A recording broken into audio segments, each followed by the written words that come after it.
5 was Giannis's alley-oop more iconic than his Game 4 block? There it is.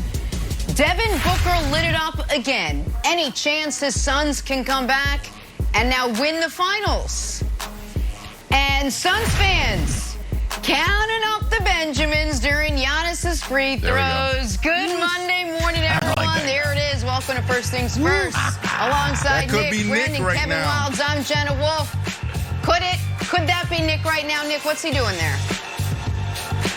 Oh, I don't know what he's doing. I do know bet. what I'm doing. It's the exact same thing off camera, awaiting Brandon's Western Union. Brandon, I'm checking the notifications, nothing. You should have made the bet. I feel like you owe me a lot. Pay up, buddy. Oh, that was off the air, buddy. Feel like there's a lot of money owed. Roll That's the tape okay. back. That's okay. The tape said call me off the air. This was done off the air for tax purposes. Might be time to pay up. All right, let's start there. Game 5 Saturday night. One play encapsulates the entire game. The only play you need to see, Drew Holiday with that steal from Devin Booker, the lob, the perfect alley-oop pass to Giannis. Did you see it? Drew, Giannis sealed not only the highlight of the night, but the game for the Milwaukee Bucks as well. Here's Giannis with his version after the game.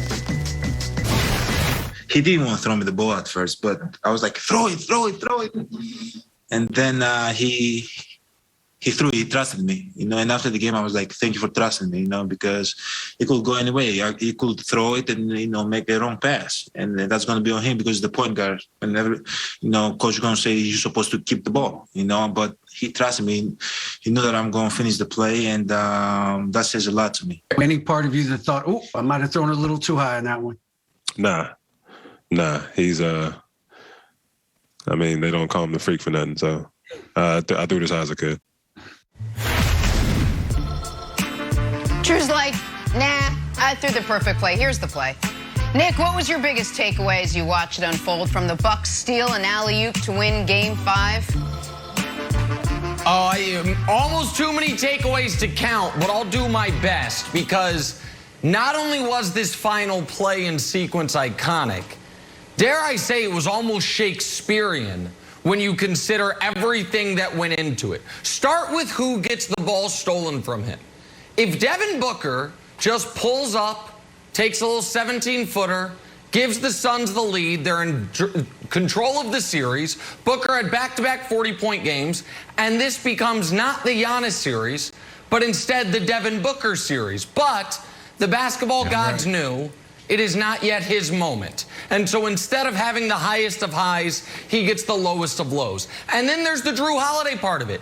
Drew Holiday making a vintage Drew Holiday play. I am the best point guard defender in basketball. I am just going to literally rip the game out of your hands. And by the way, about 40 minutes earlier, he had ripped him at midcourt when it was a 5-point game, walked down and hit a step-back three in his eye. Then there's the trust part of it. Drew trusting Giannis, and we could talk for 30 minutes about the trust the Bucks have shown in Drew, trading for him and signing him. And then there is the Giannis part of it. It is once again, as Jenna pointed out, off that left leg that he hyperextended, the same leg he jumped off of for the block, he jumps off of for the dunk. It is the culmination of a lifetime of hard work. And the reason I say Shakespearean, and I think Wilds is going to expand on this more in a bit, I do believe this was the first NBA Finals game LeBron James has ever attended that he wasn't playing it. And not only is he there, he is in the sideline camera shot, the perfect seat in the house to watch Giannis, who once upon a time prematurely, figuratively took the crown from LeBron. I think officially, potentially, if they finish it off, take the crown from LeBron. So Brandon, it was there's LeBron sitting right there. Adele's there, Rich Paul's there. That's from you. There's Suns fans. Is that Brandon? Hold on. Is that Brandon covering his eyes? That's blonde hair, so I'm not sure. But so listen, my takeaway is, Brandon, it was the perfect microcosm for this series in this game. Okay, time out. I can't even answer Jenna's question because of what you said at the end. You're talking about Giannis taking the crown from your boy, LeBron James. Come on, man. I wasn't expecting that on this Monday must come morning. to an end at some First point. off, we're not there yet. We got another game. We're not there yet, but it's for me to be correcting you about LeBron James says a lot. First off, LeBron James wasn't there for Giannis. They actually put the mic in his face and he said, "I'm here for CP3. That's it." So, yeah, it was Shakespearean, but it wasn't because of Giannis. It was because of Chris Paul. And it was interesting to me, though, Nick, when he said that, because I'm like, why isn't he giving respect to Giannis? Is it because he doesn't want to lose his crown? So I still think there's a lot to this conversation. But to answer your question, Jenna, the biggest takeaway for me was Drew Holiday. This is why you pay this guy, Kevin Wildes. I mean, think about the year that he's had. He hasn't had a great, consistent year. He really hasn't. Even in the playoffs, we've been going back and forth on, oh, what is Drew going to do? Drew Holiday, can you shoot the ball? Can you be more aggressive? He actually did his thing, 27 points, and then on the defensive side, obviously he closed the game. He reminds me a lot like a defensive back. You know, when you think about how he plays, and then this beautiful pass here, you know, now that's where you see the point guard in him comes out, because the perfect basketball player, if we want to be honest, is for him to pull that out and potentially take the foul. But he trusted his guy, and he obviously made the right play in his mind, and they went on to win, and I still didn't get any sleep. I didn't get any sleep after game 4, Wildes, and I didn't get any sleep after game 5. This is a terrible weekend for me. Okay. Can I tell you something? Brandon, Wildes, weren't you getting? can I just tell you, Brandon, something when he was talking about sleep?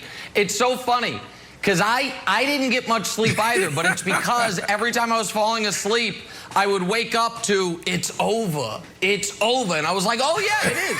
It is. I was like, it's just going in my head again It's Friday, and again. and it's over. True. And it's over. And it's going to be over well before So far Friday. from that.